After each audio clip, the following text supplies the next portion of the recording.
Coucou tout le monde, aujourd'hui nouvelle vidéo où je vous parle d'un auteur auto-édité, il s'agit de Christophe Martinoli.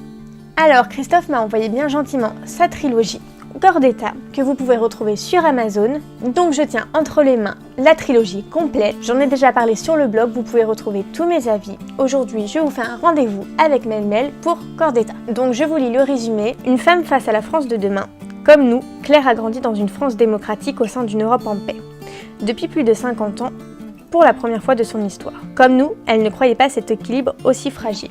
Pour vous parler de ce livre, j'ai décidé de faire mon point de vue tome par tome. Alors pour vous dire, de base je ne suis pas du tout politique, et j'ai quand même décidé de lire ce thriller parce qu'il me semblait intriguant, parce que j'avais envie de découvrir une nouveauté, j'étais au tout début du blog, il fallait que je découvre, et puis comme je venais de rencontrer des auteurs auto-édités, je me suis dit pourquoi pas me lancer.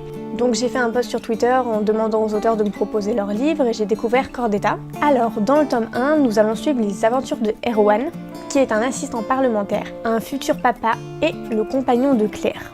Donc toute l'histoire débute dans la réélection du président, où Erwan est fervent défenseur d'un des partis parce qu'il y travaille, parce qu'il a les mêmes ambitions, les mêmes idées que le président qu'il va défendre. Mais bizarrement, lors de son discours, le président va mourir. Et il va pas mourir n'importe comment, c'est une crise cardiaque qui va l'emporter. Dans ce tome, nous découvrons Ambre, donc, qui est une grande amie à Erwan. Dans ce tome, nous découvrons aussi énormément de personnages secondaires comme Ambre, des personnages travaillant au Parlement. Et en fait, Ambre va découvrir tout le complot derrière la mort du président et va donc obtenir des informations ultra secrètes qu'elle va vouloir donner à Erwan. Et en fait, elle va mourir.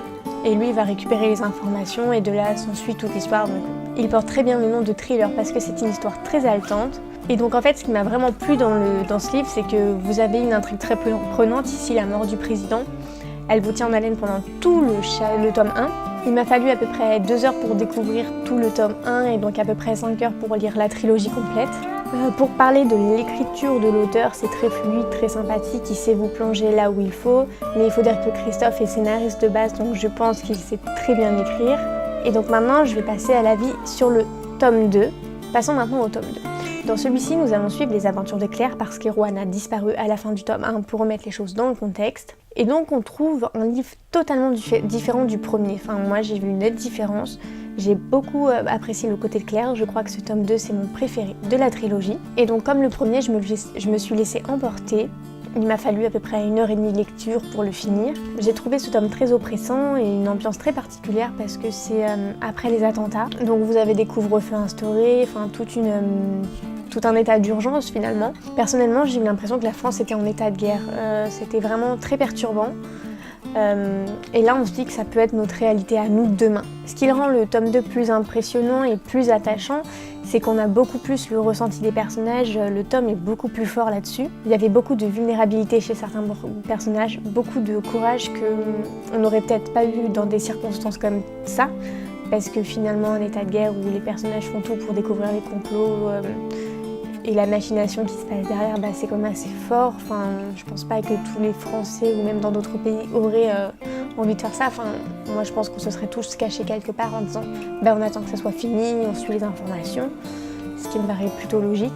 Et donc avoir un point de vue de quelqu'un d'autre sur ce que nous on pourrait penser, c'est génial parce que moi je vois à peu près les choses comme Christophe par rapport aux états d'urgence, à ce que la France pourrait devenir. Donc c'est vrai que le trouver écrit noir sur blanc, c'est génial. Et donc maintenant, il faut que je vous parle du tome 3. Donc c'est celui où moi j'ai le moins accroché.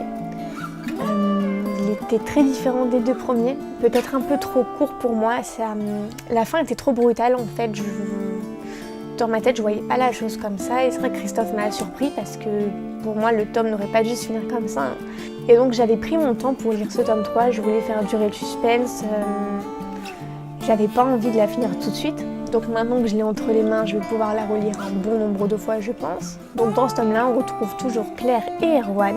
Et en fait, le problème, c'est que moi, dans ce tome 3, j'attendais énormément de rebondissements. Et je le pensais dans le même état d'esprit que les 2 premiers, en fait, un peu plus combatifs.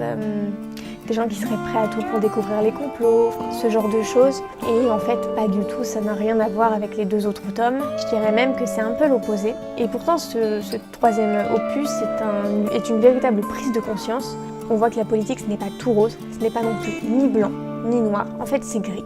En fait, ce que j'aurais aimé avoir aussi dans cette trilogie, donc c'est point de vue par exemple d'un président. Vous voyez, il manque cette petite chose là parce que là on a l'avis donc de personnes comme vous, comme moi, donc ceux qui vont voter pour un président, enfin pas quelqu'un qui est haut placé, pas un politicien, tout ça. Enfin, je pense qu'il aurait fallu un tome comme ça qu'on voit comment ça se passe de l'autre côté. Et donc pour finir, je vous dirais que moi tout ce qui m'a traversé l'esprit dans ces 3 tomes et donc dans l'intégrale, c'est mais si tout cela nous arrivait demain, comment nous on pourrait se sortir face à tout cela? Alors je remercie du coup Christophe pour l'envoi de la trilogie que je vais faire quand même découvrir à toute ma famille, tous mes amis, enfin ceux qui veulent le lire. Et je vous invite vous aussi à découvrir l'intégrale de Corps d'État.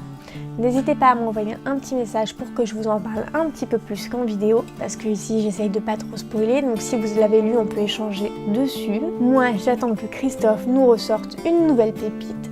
En attendant, je vous fais 1000 bisous et abonnez-vous!